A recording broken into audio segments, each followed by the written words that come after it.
Ok, alors donc bonjour à tous, moi je m'appelle Jérémy Vicard et je réalise ma thèse au CRIOB sous la direction de Serge Plane. Et mon sujet de thèse s'intitule Tendance temporelle et résilience des récifs coralliens.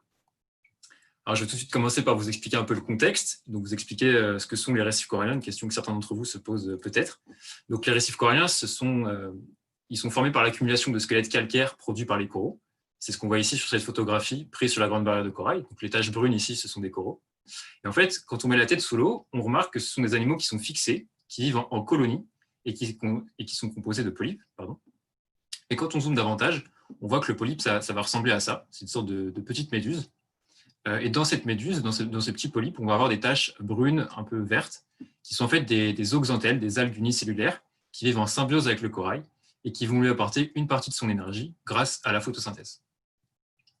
Alors, les récifs coralliens, ils représentent moins de 0,1% de la surface des océans, mais ils abriteraient entre un quart et un tiers des espèces marines, donc ils sont très très importants d'un point de vue écologique. Et ensuite, ils fournissent également de nombreux services écosystémiques aux populations humaines, comme la pêche, comme les retombées économiques dues au tourisme, ou encore la protection côtière et la valeur culturelle. Malheureusement, comme de nombreux écosystèmes, les récifs coralliens font face à l'augmentation de la fréquence et de l'intensité de certaines perturbations, parmi lesquelles on va pouvoir retrouver la surpêche, la sédimentation et les excès de nutriments, les cyclones, la prolifération d'espèces prédatrices ou encore le blanchissement corallien. Alors, je vais m'attarder un petit peu sur le blanchissement corallien parce que c'est une perturbation qui est directement liée au changement climatique et à l'élévation de la température des océans. Donc, sur cette photographie prise dans les Samoa américaines en décembre 2014 pour cette partie-ci et en février 2015 pour celle-là, en décembre 2014, il y a des coraux qui sont bruns, qui ont une couleur normale, qui sont en bonne santé. Et à la suite d'une sorte d'élévation de la température de l'eau, donc une sorte de canicule marine, les coraux vont devenir stressés et vont expulser leurs microalgues qui vivent en symbiose avec eux, ce qui font qu'ils vont devenir tout blancs. Et donc, ils vont perdre leur capacité à acquérir l'énergie via la photosynthèse indirectement. Et à terme, ils peuvent même mourir. Donc, le blanchissement corallien, c'est devenu, avec le changement climatique, quelque chose de plus en plus fréquent et de plus en plus intense. Et donc, du coup, ça nous a amené à nous demander comment ont évolué les récifs coralliens à l'échelle mondiale dans les dernières décennies. Donc ça, c'est la première question de ma thèse. Et pour répondre à cette question, on s'est intéressé à une métrique qui est la couverture corallienne. Donc, elle est décrite par ces images animées. Sur cette photo ici, on voit que la couverture corallienne, elle est faible. Il y a moins de 10% de l'image qui est couverte par des coraux vivants. Tandis que sur la dernière photo, la couverture corallienne, elle est très forte. Il y a plus de 50% de la surface de la photo qui est recouverte par des coraux vivants. Donc, cette couverture corallienne, elle a été mesurée depuis les années 1980 dans des programmes de suivi écologique. On va s'intéresser à l'évolution des écosystèmes. Elle a été mesurée dans de nombreux sites de monitoring à travers le monde. Malheureusement, toutes ces données-là n'ont pas été regroupées, n'ont pas été homogénéisées en une seule et même base de données. Donc ça, c'est un problème majeur puisqu'on n'est pas capable du coup d'évaluer comment évoluer les récifs coralliens à l'échelle mondiale. Et c'est pour cette raison que la première partie de ma thèse a consisté à réaliser cette base de données. Donc ça, on peut le voir sur la carte suivante, où chaque point gris représente les récifs coralliens existants dans le monde, et chaque point rouge représente les sites pour lesquels nous avons acquis et intégré les données sur les récifs coralliens. Donc en fait, on a fait appel à plus de 200 collaborateurs qu'on a contactés par mail ou lors de congrès, et on leur a demandé de partager nos données avec nous pour qu'on puisse réaliser cette base de données. Donc la base de données représente plus de 12 000 sites à travers le monde, 6 millions d'observations et 22 variables. Donc avec cette base de données-là, on a évidemment fait des analyses sur les tendances temporelles des récifs coralliens, puisque c'était l'objectif. Malheureusement, ces résultats, je ne vais pas pouvoir vous les montrer aujourd'hui parce qu'ils ne sont pas encore été publiés, donc ils demeurent encore un peu confidentiels. Mais ce que je peux vous dire, c'est qu'ils corroborent les résultats déjà obtenus dans la Grande Barrière de Corail par une équipe de recherche en 2012, qui montre qu'il y a une diminution de la couverture corallienne depuis 1985. Et c'est de façon similaire dans la Caraïbe aussi, donc une diminution de la couverture corallienne depuis 1977. Donc vous allez me dire, c'est super triste, les récifs coralliens diminuent un petit peu partout dans le monde, mais qu'est-ce qu'on peut faire et comment est-ce que ces écosystèmes peuvent se rétablir? Alors, cette partie-là, ça va être la deuxième partie de ma thèse qui va s'intéresser à la résilience des récifs coralliens. La résilience étant la capacité d'un écosystème à absorber une perturbation, donc à résister à la perturbation, et à revenir à un état proche de l'état initial, donc à récupérer, à se rétablir après cette perturbation. Donc ça va être visible sur l'image animée et le graphique animé que vous avez ici. Donc en fait, en 2005, on a une couverture corallienne qui est assez forte. Voilà, couverture corallienne qui est assez forte. Ensuite, suite à une perturbation, elle va diminuer brusquement. puis elle va revenir, grâce à l'implantation de nouveaux coraux sur le site, ici par exemple, à une couverture corallienne proche de celle de 2005. Et ça, c'est ce qui va m'intéresser dans le cadre de ma thèse, sous 3 points. Le premier, ça va être quel est le temps nécessaire à la récupération de la couverture corallienne après une perturbation. Donc, on a une forte couverture corallienne, on a une perturbation, par exemple un blanchissement ou un cyclone qui passe, la couverture corallienne devient très très faible. Et ensuite, moi, ce qui m'intéresse, c'est comment est-ce que la couverture corallienne va revenir à cet état avant la perturbation. Ça, c'est le premier point. Mais la couverture corallienne, c'est quelque chose qui est intéressant, mais ce n'est pas suffisant pour comprendre l'intégralité de l'écosystème. Par exemple, si vous avez un incendie qui va brûler une partie de la forêt va pouvoir revenir avec une couverture forestière en arbres similaire à celle qu'il y avait avant l'incendie. Mais il y a peut-être y avoir un changement dans la composition des arbres. Par exemple, on va par exemple passer d'une forêt dominée par des chênes à une forêt dominée par des sapins. Et donc, progressivement, les chênes vont revenir dans la forêt. Donc là, c'est la même chose pour cette deuxième partie, cette deuxième problématique dans le cadre de la résilience, où là, je vais m'intéresser au temps nécessaire pour qu'on retrouve la même composition en termes d'espèces après la perturbation. Et enfin, la troisième partie, elle va s'intéresser aux poissons coralliens qui forment une composante majeure des récifs. Et l'objectif là, ça va être d'évaluer, de comprendre un peu l'évolution de la communauté des poissons, donc en termes d'espèces, de composition d'espèces, mais également de biomasse, donc le poids de tous les poissons dans le récif, en termes encore de nombre d'individus qu'il y a dans le récif. Comment est-ce que toutes ces variables évoluent après une perturbation et combien de temps elles mettent pour revenir à un état avant la perturbation. Donc voilà un peu pour ma thèse. Une première partie de thèse qui est vraiment axée sur les tendances temporelles des récifs coralliens à l'échelle mondiale, donc plutôt de la macroécologie, et une deuxième partie de thèse qui s'intéresse, elle, à la résilience des récifs coralliens, donc leur capacité, en quelque sorte, à revenir à un état initial après avoir subi des perturbations. Voilà, j'ai terminé ma présentation et je vous remercie pour votre attention. Et je tenais également à remercier l'équipe de l'UPVDoc pour leur travail. Ouais, bah merci à toi pour cette présentation qui était très claire. Donc, les questions. Merci Jérémy. Quelqu'un veut intervenir? En attendant que Avilien regarde les questions, tu as montré une vidéo sur laquelle on voyait le récif reprendre vie. C'était sur une période de combien de temps? C'est passé un peu trop vite pour pouvoir le visualiser. Et est-ce que ça se traduit par une perte de biodiversité? Est-ce que ça a été analysé sur ce fragment de récif? Donc, j'ai vu que c'était un but de ta thèse, mais est-ce qu'il y a déjà des résultats préliminaires sur ce point? Ouais, alors en ce qui concerne la couverture corallienne, l'image animée montrait, c'était entre 2005 et 2018, je crois. Et généralement, c'est une dizaine d'années entre 5 et 10 ans pour revenir à une couverture corallienne dans la moyenne, étant celle avant la perturbation.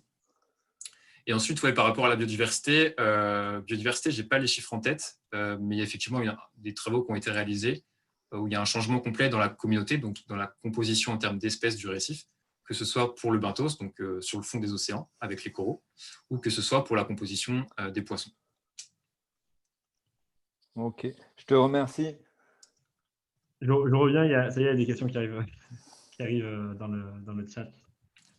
Clément qui demande, dans ta thèse, t'intéresses-tu aussi aux récifs coralliens d'eau froide? Si oui, observes-tu la même disparition que ce qui est observé pour les récifs coralliens d'eau chaude? Alors non, je m'intéresse que aux récifs. La définition des récifs coralliens, ils sont quand même plutôt dans la zone intertropicale, donc généralement en eau chaude. Après, il y a également peut-être la distinction que tu fais, c'est plutôt les coraux, j'imagine. On trouve également des coraux en eau froide, notamment en Méditerranée. Tu as les coraux, quelques coraux en Méditerranée. Mais c'est assez anecdotique et ils ne forment pas des récifs à proprement parler comme tu peux en trouver dans les eaux chaudes, dans les eaux tropicales. Donc non, je ne m'intéresse pas aux coraux d'eau froide. Il y a une autre question de la part de Émilie Aubin. Merci pour ta présentation, c'était très clair.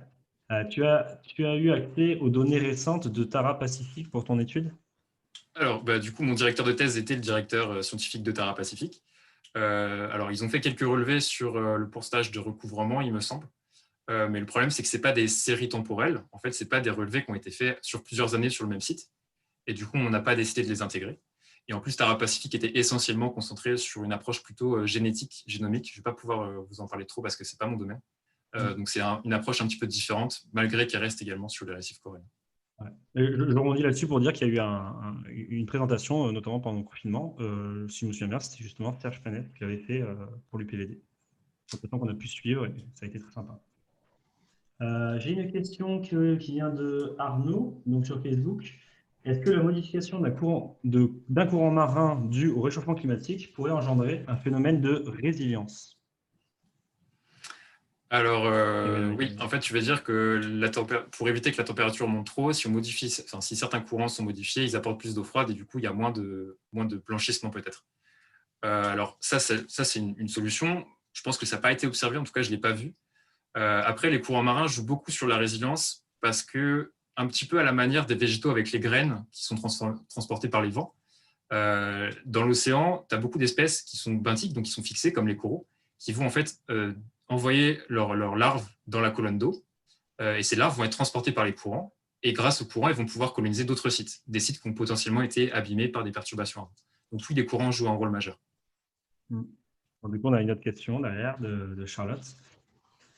Un peu ta présentation, c'est incroyable, on peut lire. Concernant la résilience des communautés coralliennes, quels sont les indicateurs que tu vas prendre en compte? La diversité spécifique, génétique, attends-tu à voir les mêmes espèces revenir ou bien avoir un shift vers d'autres espèces? Alors, pour la composition benthique, donc vraiment pour les coraux en eux-mêmes, c'est rare d'avoir des données qui descendent jusqu'à l'espèce. Généralement, c'est plutôt des catégories de coraux, par exemple les coraux branchus, les coraux massifs, etc. Pour les poissons, par contre, j'ai effectivement des données jusqu'à l'espèce, généralement le plus souvent même. Donc là, je vais pouvoir étudier un petit peu comment est-ce que tout ça, ça change en termes d'espèces, en termes de diversité spécifique, de diversité fonctionnelle même. Génétique, pas du tout, parce que ce n'est pas du tout mathématique de recherche, même si ce serait très intéressant. Et après, en termes de shift, donc un shift, c'est un changement, c'est une modification dans la composition des espèces. Comme je l'ai dit un petit peu l'exemple, par exemple, on change une forêt de chênes à une forêt, par exemple, de sapins. Ça existe dans les récifs. Et on voit qu'il y a notamment une transformation des récifs vers des formes de coraux qui sont plutôt branchues, donc assez complexes, à des formes qui sont plus massives, donc plus grosses, qui offrent moins de cachettes pour les poissons. D'accord, merci. Je ne vois pas d'autres questions pour le moment. Alors, si quelqu'un veut prendre la parole, hein, tu as encore du temps pour les questions. Si quelqu'un a envie de poser plus de questions.